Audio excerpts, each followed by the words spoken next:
Então tá, pessoal, estamos iniciando mais um podcast Ciclo de Crescimento. Esse que é um podcast desenvolvido pelo Nivo, onde eu, Richard, sempre recebo aqui uma série de convidados, stakeholders, empreendedores, enfim, pessoas aí que estão empreendendo principalmente aí no segmento do mercado imobiliário. E hoje, não menos diferente, a gente recebe aqui um cara que é um empreendedor em série do mercado imobiliário, investidor, e, enfim, que permeia aí várias vezes, não só do mercado imobiliário também, né, Hernani? Uma série de mercados, e hoje vai contar um pouquinho da história dele pra gente. Então, Hernani, seja muito bem-vindo ao nosso podcast, meu amigo. Obrigado, Richard. Obrigado, Marcel. Um prazer imenso estar aqui com vocês. E, de fato, em série, o que eu mais fiz na vida foi errar, viu, Richard? Então, esse papo aqui vai ser muito legal. Obrigado pelo convite, gente. Bora lá. E a gente recebe também aqui o nosso co-host, Marcel Manduca. Seja bem-vindo, Manduca, novamente. Fala, pessoal. Alô, Manduca. Tudo jóia? Voltou. Caiu e voltou. Fala, pessoal. Tudo certo? Vamos para mais uma jornada aí de muito conhecimento com esse mestre aí, que é o Hernani. Eita, bora lá, responsabilidade. Bora lá. Vamos rezar que vai dar tudo certo na nossa conexão. E, Hernani, a gente sempre começa o nosso bate-papo pedindo para o nosso convidado contar um pouquinho da sua trajetória empreendedora. A gente sabe que a tua trajetória é muito rica e com certeza aí vai agregar muito para os nossos ouvintes aí, nosso público selecionado do mercado imobiliário. Então, sinta-se super à vontade a contar a tua história e na sequência a gente começa aí a bater o nosso papo. Pode ser? Claro. Vou tentar sumarizar para a gente evoluir para as demais perguntas. Bora lá. Mas, Richard e Marcel, acho que vamos olhar 15 anos para trás, quando eu voltei dos Estados Unidos. Na verdade, foi um game changer na minha vida ter voltado para o Brasil em 2010, diretamente para São Paulo, onde eu tive a oportunidade de verdade de aprender muito com o mercado imobiliário brasileiro e as suas especificidades completamente distintas do mercado americano, que eu já vinha com algum conhecimento. Então foi muito legal voltar para o Brasil, voltar para São Paulo, me integrar à comunidade do mercado imobiliário, onde eu fui abraçado pelas imobiliárias tradicionais, que viam nos meus olhos uma vontade verdadeira, sabe? De aprender e também colaborar. Acho que a vida é de dar e receber, né? Os americanos falam do give and take, não tem nada mais verdadeiro do que isso. Essa volta para São Paulo foi para liderar uma empresa de franquia imobiliária, 121. Eu fiquei responsável pela operação ali do Brasil e do Uruguai. Nesse momento eu não empreendia, não foi algo de fato que eu me envolvi com o empreendedorismo. Voltei como executivo, eu era o Regional Director, depois me tornei presidente e CEO da operação.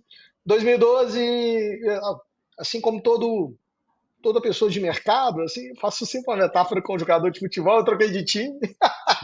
O passe foi comprado por uma pessoa que foi uma dessas pessoas que foram meus embaixadores e me ajudaram muito a entender o mercado imobiliário brasileiro, que eu estou tentando entender até hoje e não entendo, um eterno aluno, que foi o Renato Teixeira que me convidou para poder ter um escopo misto, e talvez ali eu comecei a aprender o que seria empreendedorismo. Foi quando eu juntei a Remax e eu e Peixotinho, atual presidente da companhia, e a gente foi construir a nossa história. E eu falo que talvez ali tenha o viés do empreendedorismo pelo número de erros e de coisas que a gente olha para trás, não tem como não arrepender, né? Porque tudo aquilo que não gera impacto traz lições, mas gera fricção também, né?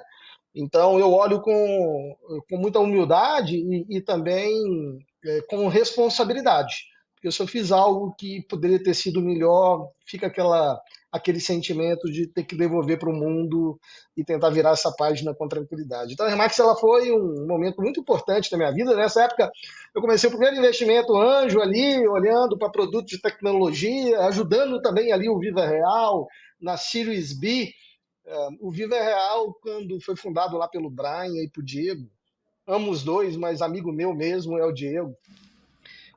Foi muito interessante porque quando eles me fizeram a primeira visita ali numa salinha da 121, na Faria Lima, esquina com Rebouças, eles tinham menos de 1.000 anúncios de imóveis. Nossa. E lá na 121 a gente tinha aproximadamente 4.000 anúncios quando eu assumi. E ele, Hernani, eu preciso muito da primeira rede, etc. Gente, imagina, quando eu saí, a gente vendeu o Grupo Zap para o OLX, nós tínhamos 9 milhões de anúncios, Marcel e Richard. Nossa, então foi cara. muito legal apoiar ali a construção da disrupção do jornal, como cadernos de anúncios de imóveis, para aquilo que a gente construiu lá, que era uma mistura de marketplace, mas muito mais uma página amarela digital do que um marketplace, porque a gente não transacionava. Depois disso veio muito aprendizado, Richard. Eu acho que nas perguntas que você for fazendo aí, a gente discorre com mais profundidade, mas tem muita coisa boa para a gente discutir. Muito legal, Hernani. Bom, o Hernani eu conheci, na verdade, recentemente, né? Conheci o Hernani ano passado, mas fiquei impressionado com a tua capacidade de relacionamento, Hernani. Assim, tu é um cara que permeia todo o mercado imobiliário, todo mundo te conhece, né? De forma direta, indiretamente. E acho que isso é uma característica de muito valor, né, hoje em dia, né? É difícil a gente conseguir criar essas relações e são relações muito bem saudáveis e bem estruturadas pelo que eu vejo, né? E pude acompanhar. E vi que tu, além, né, de participar, como a gente comentou, né, dessas empreitadas no mercado imobiliário, tu também participa, né, do mercado financeiro, fintechs também, né, e outras ações. E a minha primeira pergunta para ti é em relação, assim, eu vejo muita sinergia nos dois mercados, assim, acho que tem, talvez isso não seja tão explorado ainda, né, eu converso até bastante com o Barbosa sobre isso, nosso amigo em comum, e até isso foi o que nos deu inspiração para criar o sistema do Data, né? Eu trabalhei também no mercado financeiro há muitos anos atrás, né? Trabalhei na XP em 2008, uns 20 anos, agora já faz muito tempo, estou entregando minha idade também. E eu sempre queria, na verdade, criar algo que bebesse do mercado financeiro para o mercado imobiliário, né? E o Data ele foi inspirado um pouquinho na questão, até numa ferramenta que é o Pro Tools, que é uma ferramenta de transacional, né, para compra e venda de estoques, né? E a gente queria trazer um pouquinho dessa linguagem para o mercado imobiliário, né, para compra e venda de imóveis. Como que tu vê esses dois mercados hoje, né? Nesse atual momento, a gente vê que o mercado financeiro ele é muito intenso em tecnologia já há muitos anos. O mercado imobiliário ele vem acelerando bastante, principalmente após a pandemia, né? Tu acha que esses dois mercados eles já estão se equivalendo? Tu acha que o mercado financeiro ainda está muito à frente do mercado imobiliário? Qual é a visão do Hernani sobre esses dois mercados hoje no Brasil? Legal, Richard. É interessante porque toda vez que a gente quer fazer alguma coisa para resolver um problema crítico em qualquer indústria, a melhor indústria para ser pesquisada não é a sua indústria. É uma indústria de mercados diferentes. E o que não nos faltam, e eu fiz uma brincadeira que eu continuo não entendendo, é claro que hoje com algum nível de profundidade eu já tenho algum conhecimento, mas existem problemas estruturais que trazem complexidades, e aonde tem complexidade trava crescimento. Então, se a gente não olhar para o lado externo da coisa, fica difícil de você trazer coisas novas, até para você tentar ali defender uma tese, experimentar, testar, validar, para depois rolar num mercado aberto. Mercado financeiro, quando a gente olha Brasil, a gente vê muita maturidade, né? E não só Brasil, Índia, o primeiro país que conseguiu desenvolver tecnologia de fato para transações financeiras instantâneas, bem antes do Pix, foi a Índia. Então, a gente vê aqui, olhando para BRICS ali, o apetite pelo estudo da tecnologia e a implementação, de fato, de alavancas que resolvem problemas em escala. Então, eu vejo que o mercado imobiliário brasileiro, quando a gente olha para a tecnologia, ele tem algum progresso. E ele só não age mais rápido porque as fundações dessa indústria ainda estão no milênio passado, sabe? Eu acho que essa é a dificuldade de vocês que no dia a dia estão olhando para o mundo de PropTechs e talvez trazer até frustrações, né? O que adianta você desenvolver um produto de tecnologia de hypergrowth se ainda nós não temos uma estrutura de banco de dados e uma base de dados confiáveis no Brasil. Por isso que você criou a Nivo.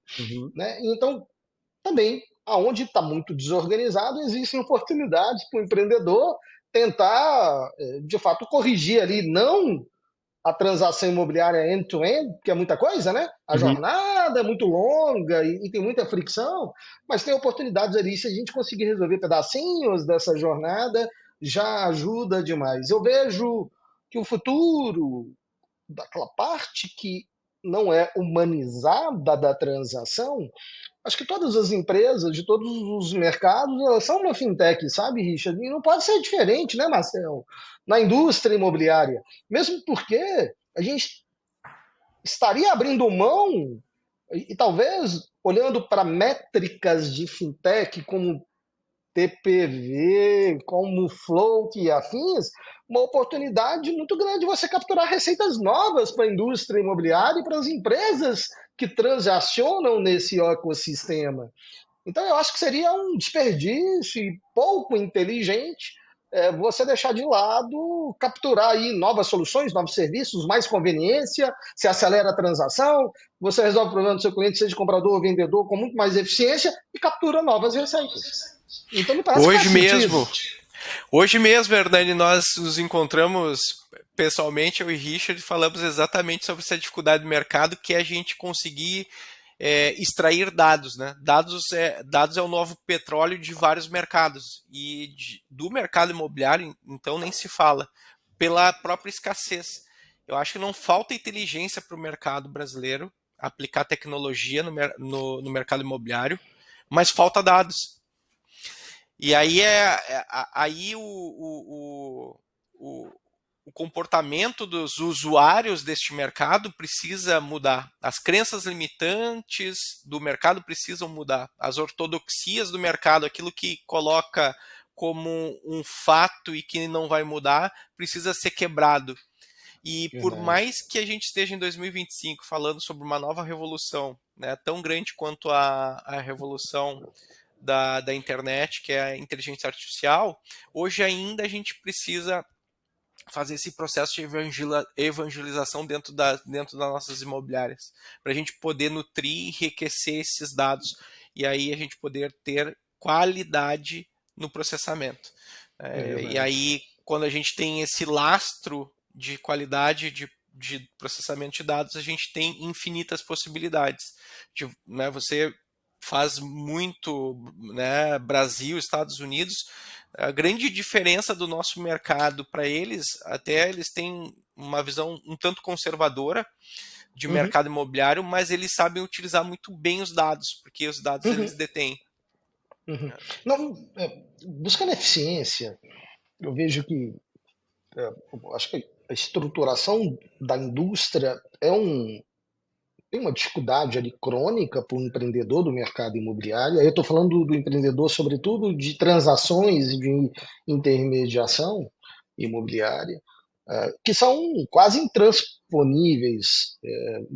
E aí, depois eu quero fazer um comentário sobre a Remax, que eu me reconectei novamente, e das diferenças da Remax do passado, da Remax de hoje, que hoje para mim ainda faz mais sentido do que no passado, sabe, Marcelo? Isso é muito legal.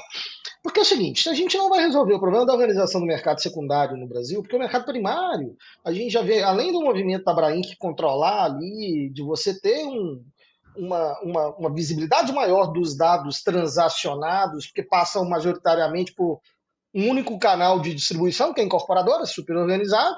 A construção civil no Brasil é organizado, tem regulação específica e cumpre-se.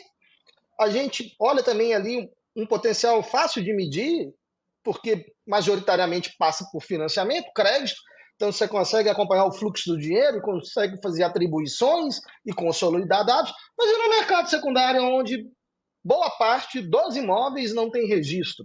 Então, tem ali elementos de fundações da estrutura que dificultam muito o empreendedor, o dono da imobiliária, sobretudo.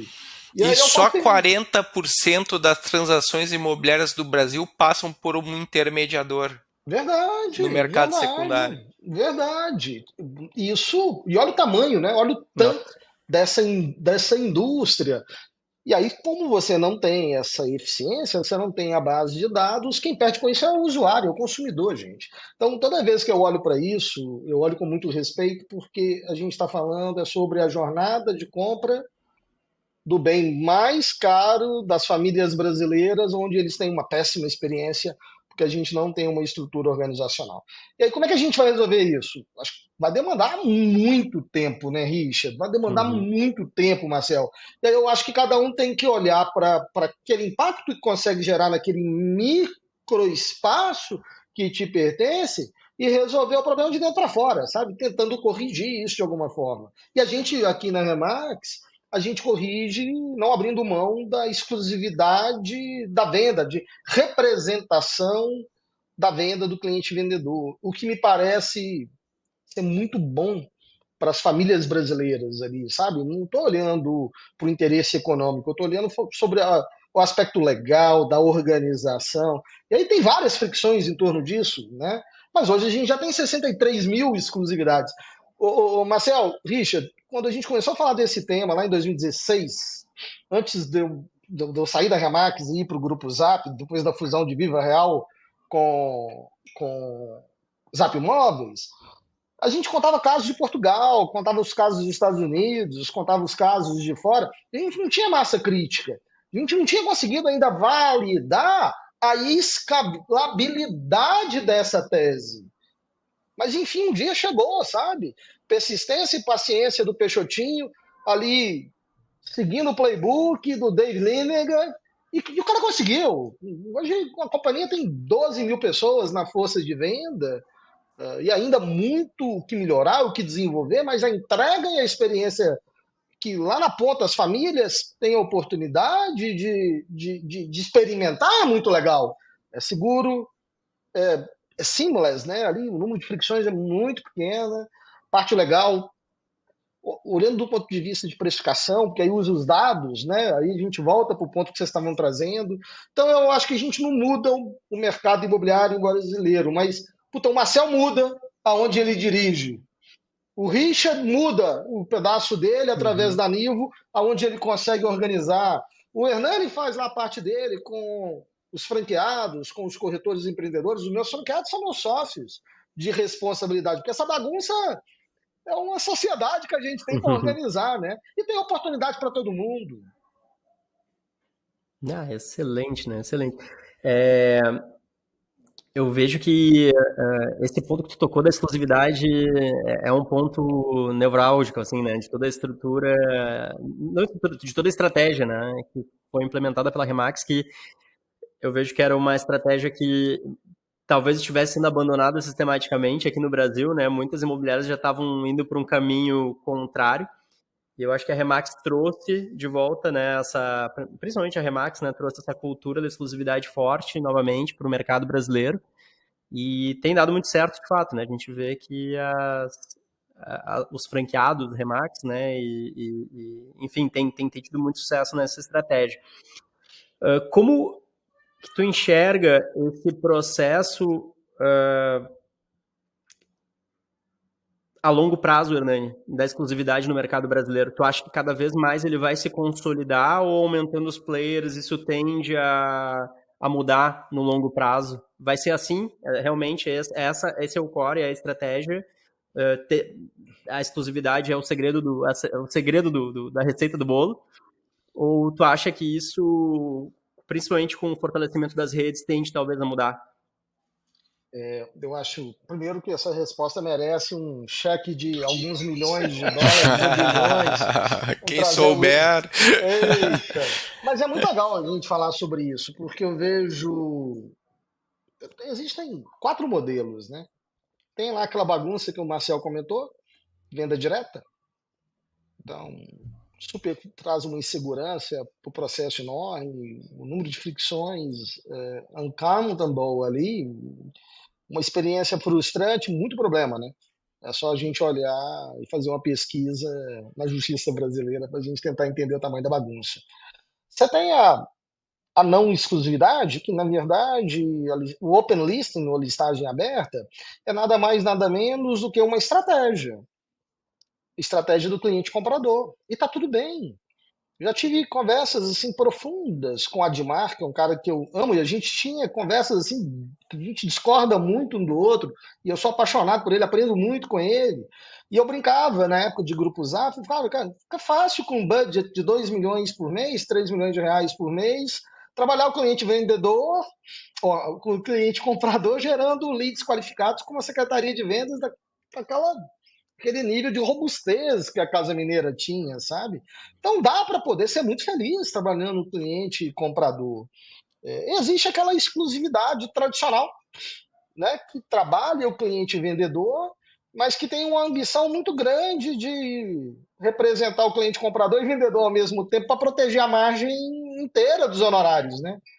Então é aquela imobiliária que o corretor mal treinado, que nunca assistiu, nunca teve uma mentoria do Marcel, e vai fazer uma aproximação de um cliente, precifica o imóvel errado, não promove aquele no mercado, porque ele acredita que ali ele tem previsibilidade da receita dele de 5% ou de 6%, e ele frustra o cliente, que fica numa jornada superior que o DataZap, na época a gente mediu, que era de 568 dias a jornada, né, de venda de um imóvel. Então, essa exclusividade ela é muito nociva, e talvez esse seja o trauma de boa parte das pessoas que tem um pouco de falta de conhecimento do poder disso. Uhum.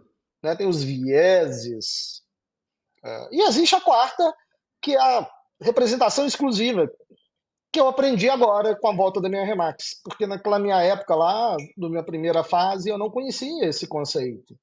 Que é o cliente vendedor, ele tem um único corretor com a capacidade de precificar o imóvel dele, e através do playbook da Remax, entregar para ele um serviço que é representar os interesses dele com o mercado imobiliário brasileiro, de fato, não apenas na tese. E aí eu diria que esse quarto faz sentido. Uhum. Me parece fazer muito sentido. Isso é algo replicável em qualquer imobiliária. Na Remax você tem. Seria a figura do broker nos Estados Unidos, mais ou menos. Porque a gente não tem um MLS, É que a né, gente no não tem, né? Brasil. Mas seria mais ou menos isso. Então, esse aqui, o que a Remax fez nas suas 60 e poucas mil exclusividades, é um MLS próprio, mas é um MLS próprio para todos. Hoje, 63% das transações imobiliárias da Remax são feitas em parcerias internas e externas. Então, é cultura mesmo. Então, se você olhar e me fizer pergunta, agora te dei contexto para responder. Eu acredito na melhor jornada para compradores e vendedores. Por isso que essa quarta que eu trouxe, que é da representação exclusiva, me parece a melhor experiência de venda e a melhor experiência de compra para as pessoas, independente da marca A, B, ou C ou D, porque o que a Remax hoje executa são as melhores práticas do mercado imobiliário mundial. Então não é nada, só a Remax faz, para com isso. Né? A Remax tem a robustez no ecossistema dela, mas a captação de representação exclusiva é execuível para qualquer pessoa que queira romper padrões antigos e que trazem insegurança, inclusive, para o próprio trabalho dele, quando olha para a receita e o fluxo do eletrocardiograma, né, da receita das imobiliárias dos corretores. Ups and downs todo tempo.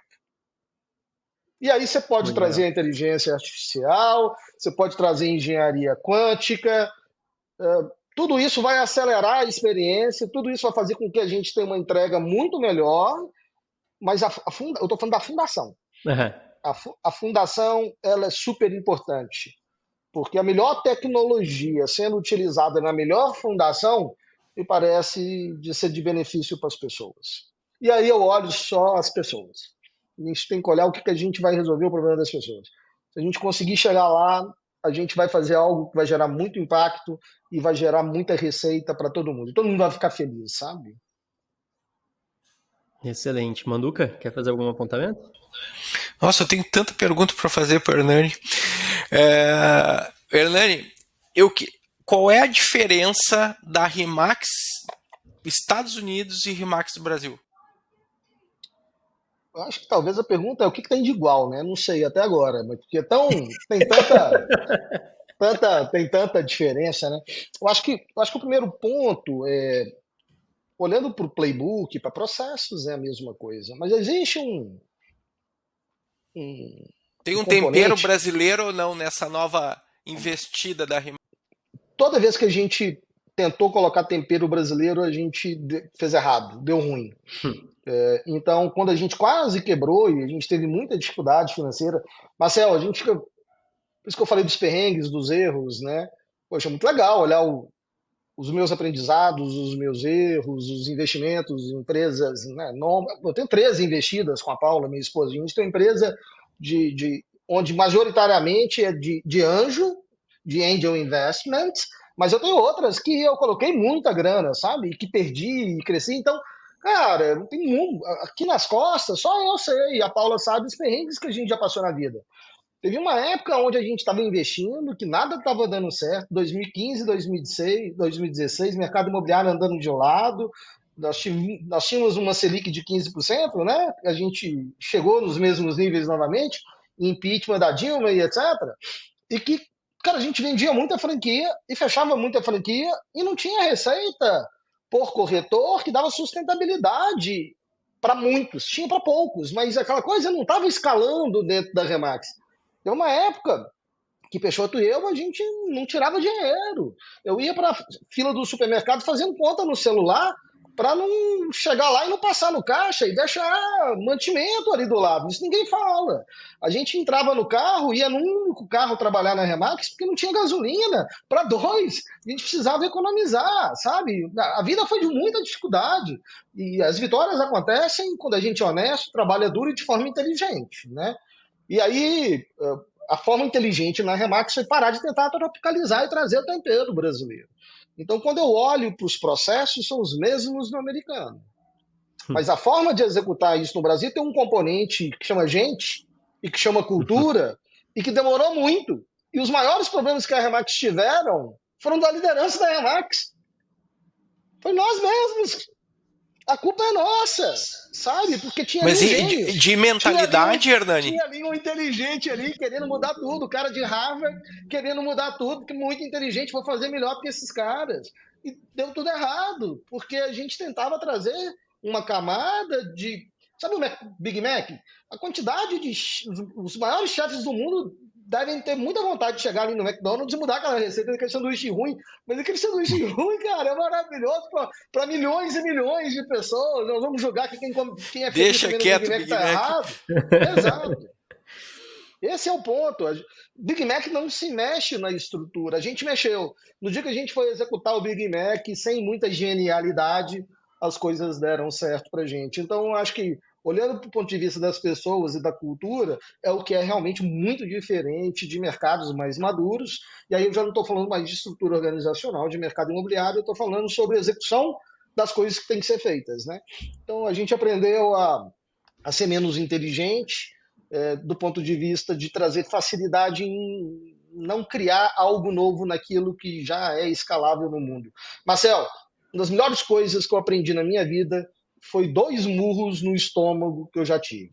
Eu nasci numa família abastada, não tenho história triste para contar, tive acesso às melhores escolas.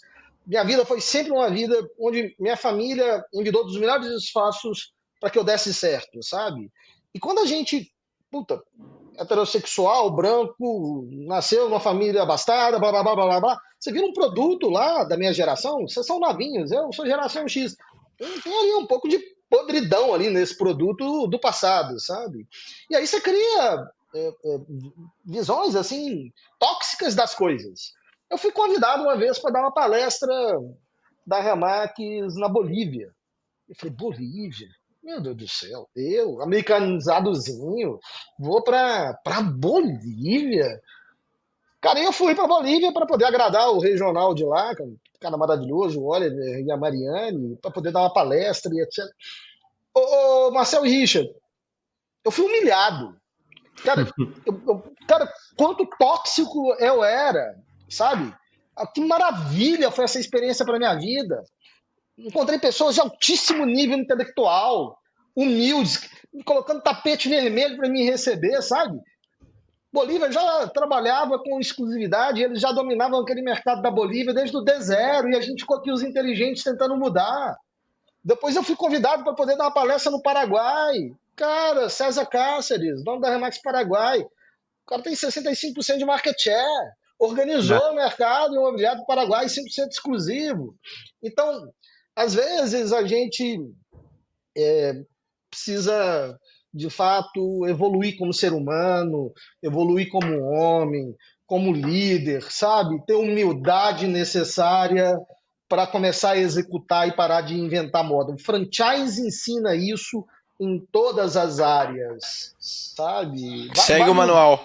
Segue, cara. By the book. Segue o manual, exato. Hernani, a gente acabou se atrasando um pouquinho. Não, o Richard deu uma cortada aí. O Richard deu uma travadinha. Deu uma travadinha. Alô. Agora voltou, Richard. Voltei, né? Voltei, vamos lá. Agora você voltou. Voltei. Mas só porque, enfim, a gente deu uma atrasadinha no início aqui, a gente teve uns pequenos problemas técnicos, não quero te arrastar muito aqui, estender muito compromisso para ti, mas no final a gente sempre faz um pequeno quiz, um bate-bola que eu e o Manduca queria fazer contigo. Um pequeno quiz de 2 perguntas. Então, primeira pergunta, um livro que tu tenha lido ou leu recentemente aí que tu acha que te impactou de alguma forma aí na tua jornada, que tu pudesse compartilhar com a gente? Muito legal. Pode ser recente ou mais antigo também, enfim, fica à vontade. Esse é um livro vivo que eu recomendo vários, mas você pediu para escolher um, então eu vou trazer um. Tem um livro que foi um game changer para minha vida, do ponto de vista de... Cara, no dia a dia, todo mundo quer uma resposta da gente, né, Richard? Faz uma reflexão, você e o Marcel, de quantas pessoas fizeram perguntas difíceis para vocês hoje. A gente é obrigado a ser mágico e ter todas as respostas, e não somos um agente de IA. Sabe? Nós não temos uma LLM na nossa cabeça para trazer todas essas respostas. Me lembrei do lado difícil das coisas difíceis aqui.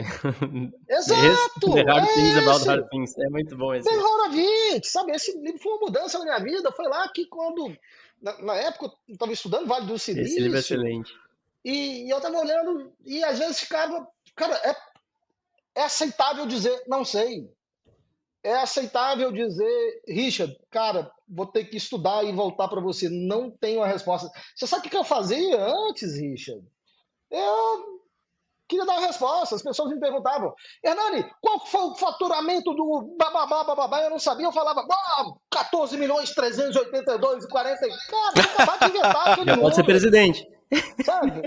Cara, eu não vou nem comentar, mas eu fazia isso. Então eu tô na mesma linha, sabe?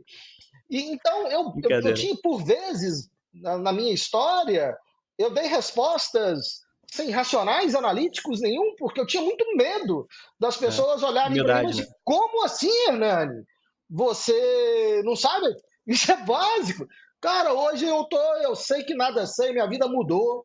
Eu tive um CTO na Nomad que me ajudou muito, porque quando eu fui construir a Nomad ali com o Lucas, poxa, hoje a gente tem 3 milhões de usuários.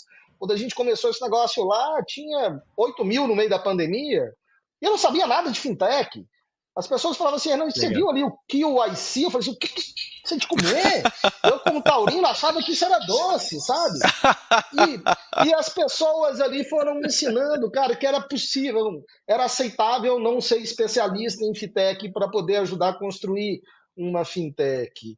Então, eu super recomendo o lado difícil das situações difíceis, como construir um negócio quando não existem respostas prontas, tem em português, pode entrar lá na Amazon, deve custar R$50 e vai mudar a vida de muitos empreendedores e empreendedoras que estão aqui escutando o podcast de vocês. Excelente, excelente. E uma ferramenta indispensável no teu dia a dia? Hoje, Gemini. Estou usando o tempo inteiro, eu tenho ganhado muita eficiência e produtividade.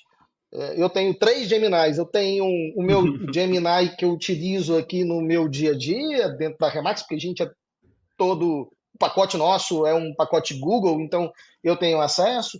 Eu tenho uma pessoal onde eu tenho vários agentes que o Edu me ajudou a construir racionais ali para poder modelar. E eu tenho uma outra que me ajuda bastante quando eu olho para minha família. Eu não misturo. Eu quero ser um pai melhor, eu quero educar melhor a Sofia, eu quero educar melhor o Tatá, eu quero ser um marido melhor para Olha Paula. aí. Então eu não misturo os agentes. São logins diferentes com conta de e-mails diferentes para que eu possa, todas gratuitas, não gasto nenhum centavo, sabe? Aonde eu Boa consigo dica. ali ter minhas modelagens. Então aquelas coisas que, por exemplo, o ChatGPT, que lá no Plus você faz, eu faço de graça no Gemini, cara. Eu virei especialista ali do meu Gemini. Gemini hoje me ajuda muito a ganhar velocidade em muita Um coisa. agente para cada situação, Hernani. E o que eu tenho mais orgulho é para ser um pai melhor, sabe? E eu tenho evoluído muito. As decisões da minha vida dos últimos anos foi de dedicar muito à minha família, além dos corretores de imóveis e corretoras de imóveis do meu estado. Eu voltei por propósito para BH, sabe? E a inteligência artificial, sem dúvida alguma, me ajuda muito a refinar e melhorar as minhas entregas. Hernani, excelente, Hernani. Hernani, muito obrigado pelo teu tempo. Imagina, Acho que foi Richard. um prazer te ouvir aí, te escutar. Parabéns novamente pela tua trajetória. É, enfim, eu queria passar para ti para as tuas considerações finais, para o Manduca também, mas de novo, assim, te agradecer muito aí pelo teu tempo. Sei que é escasso, então Imagina, muito obrigado imagina. novamente. Passo para as Obrigado, tuas Richard. considerações finais ali. Legal. Agradecer. Adoro papos sem briefing, papos verdadeiros, sem roleplay, sem arranjos de combinados. Eu me senti aqui batendo papo com os meus amigos na minha casa, Opa, falando daquilo que a gente acredita, que é gente, e o resto é veículo para a gente conectar e melhorar e impactar a vida dessas pessoas. Você fez um comentário, Hernani, como que você navega esse mundo tão diferente, né, de várias indústrias, etc. E eu acho que o segredo disso é servir. Eu amo servir. Eu amo ajudar. Isso é algo verdadeiro, que me, sabe, direciona para minha vida. Eu acho que desde criança. Então, eu, eu tenho muito orgulho de servir as pessoas porque eu gosto, de fato, de gente. Então, muito obrigado pela oportunidade de estar aqui com vocês nessa noite, nessa gravação, e de falar um pouquinho, não só sobre tecnologia, mercado imobiliário, mas do que está por trás da gente, né? Toda vez que você pergunta alguma coisa, Richard, você está dizendo um pouco de você. Toda hora sim. que o Marcel pergunta, ele está tentando uma resposta para algo, de algum viés ou de algum pensamento. Toda vez que eu participo, pergunto ou respondo, eu estou trazendo alguma coisa que vem de dentro, sabe? Sobretudo quando não é planejado. Então, estou bem feliz e parabéns por conduzir de forma verdadeira um podcast aí diferenciado para a indústria imobiliária brasileira e de tecnologia. Muito obrigado, Hernani Show, Manduca. show. Pô, eu só tenho admiração para esse mestre, que eu tive o prazer de me aproximar dele. O ser humano do Hernani é de uma grandeza fantástica, assim. Muito obrigado por tudo que tu contribuiu e vem contribuindo para minha vida e para minha carreira. Ele é um exercício sempre de humildade. Toda vez que eu, que eu converso com o Hernani, eu saio refletindo sobre o como que eu preciso, né, ser mais Hernani na minha vida e dizer que é uma trajetória de muitas vitórias, com certeza, e tem muita água para rolar ainda. Né? Esse cara aí é incrível mesmo. Obrigado por tu ter aceito esse convite e espero que a gente tenha aí uma parte 2 para que a gente possa estender mais os nossos Com assuntos aqui no certeza. nosso podcast, que foi feito para o corretor e para todo o mercado imobiliário, justamente para que não ficasse, Hernani, esse mercado com essas mentes dentro das suas empresas, né? Então a gente tira de dentro da caixa para que todo mundo possa usufruir desses ensinamentos, assim como tu trouxe muitas informações aqui para nós. Muito obrigado mais uma vez.